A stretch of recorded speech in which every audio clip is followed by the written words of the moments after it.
नीमच जिले के रामपुरा थाना क्षेत्र अंतर्गत आने वाले आनंदीपुरा निवासी एक युवक ने जहरीला पदार्थ खाकर अपनी जीवन लीला समाप्त कर दी है। युवक ने एक सुसाइड नोट भी लिखा है जिसमें उसने अपनी मौत के जिम्मेदारों के नाम का खुलासा किया है। दरअसल आनंदीपुरा निवासी कमलेश मेघवाल अपने थाना क्षेत्र गाँव की एक लड़की से लव मैरिज की थी, जिसके बाद से दोनों करीब 9 महीने तिलेश्वा महादेव के समीप कांसिया गाँव में रह रहे थे। मृतक के भाई हरीश मेघवाल ने बताया कि वह 9 महीने बाद रविवार की शाम को घर पर लौटा था और 10 मिनट बाद उसने अपनी पीड़ा सुनाई और उसके बाद वे बेसुध हो गया, जिसे तत्काल रामपुरा अस्पताल ले जाया गया, जहां से नीमच रेफर किया गया, जहां उसे मृत घोषित कर दिया गया। मृतक कमलेश मेघवाल ने सुसाइड नोट छोड़ा जिसमें उसने लड़की के माता पिता और तिलेश्वा महादेव की समीप कांसिया गांव के भूरालाल मीणा को अपनी मौत का जिम्मेदार ठहराया। उसने सुसाइड नोट में लिखा है कि जिस भूरालाल मीणा के जहां पर काम करता था उसने 2 लाख रुपए लेकर लड़की के माता पिता को उनके कांसिया गांव में होने की जानकारी दी। इसके बाद लड़की के परिजन वहां पहुंचे और उन्होंने उसके साथ मारपीट की और लड़की को लेकर चले गए।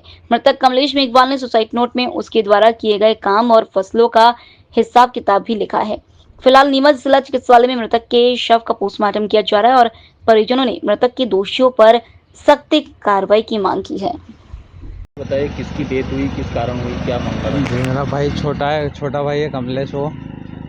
और उसकी क्या लव मैरिज हुई थी, शादी की थी उसने कोर्ट में। तो वो क्या है कि 10 महीने बाद कल हमारे घर पे आया था फर्स्ट बार। तो उसने बस 10-15 मिनट हमसे बात किए और उसने जो घटना हुई उसके साथ वो घटना हमको बताई है। उसके बाद जो घटना बताई उसके बाद उसका जी घबराने लगा। उसने हमसे बोला मुझे थोड़ा पानी पिला दो। पानी पिलाने के बाद उसका जी घबराया, उल्टी करी उसने। उसके बाद हम मनासा हॉस्पिटल लेकर आ गए उसको। क्या मतलब कुछ खाया था उनने कि क्या था? उसने खाया था, सल्फास की गोली खा रखी थी।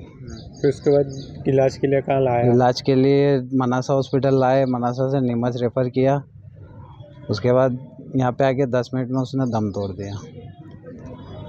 क्या सुसाइड नोट वगैरह भी लिखा? सुसाइड नोट है ना, सुसाइड नोट है ना, डायरी है, डायरी लिखी हुई है उसने। उसमें क्या कुछ लिखा हुआ? उसमें सब कुछ लिखा हुआ है, जो जो उसके साथ हुआ है वो सब घटना लिखी हुई है उसमें। क्या लिखा, किसको जिम्मेदार ठहराया है उनने? क्या है जिम्मेदार? जो लड़की के माँ बाप है उसको जिम्मेदार ठहराया है और जहाँ पे वो काम कर रहा था उसको जिम्मेदार ठहराया है। कितने महीने बाद आपके घर लौटा? वो 9 महीने बाद हमारे घर पर लौटा है। उससे पहले आपने कोई जानकारी वगैरह? कोई जानकारी नहीं है, ना उसने हमसे संपर्क किया और ना ही हमने उससे करने की कोशिश की। क्योंकि क्या चाहते हैं अब आप लोग? हम चाहते हैं कि जो उसके साथ घटना हुई है उसके ऊपर कार्रवाई की जाए और जल्दी से जल्दी हमारी सुनवाई की जाए। वो लड़की वगैरह कहाँ है? उनके साथ नहीं थी? वो लड़की वगैरह का हमको कुछ भी नहीं पता है, सब उनको पता है। उन्होंने हमें अभी तक जिस पे आरोप लगाए उन्होंने डायरी में, कौन मतलब वहीं गांव के हैं कि कहाँ के? खेतपलिया गांव की है वो लड़की, उसके माता पिता भी वहीं पे रहते हैं। क्या नाम है आपका?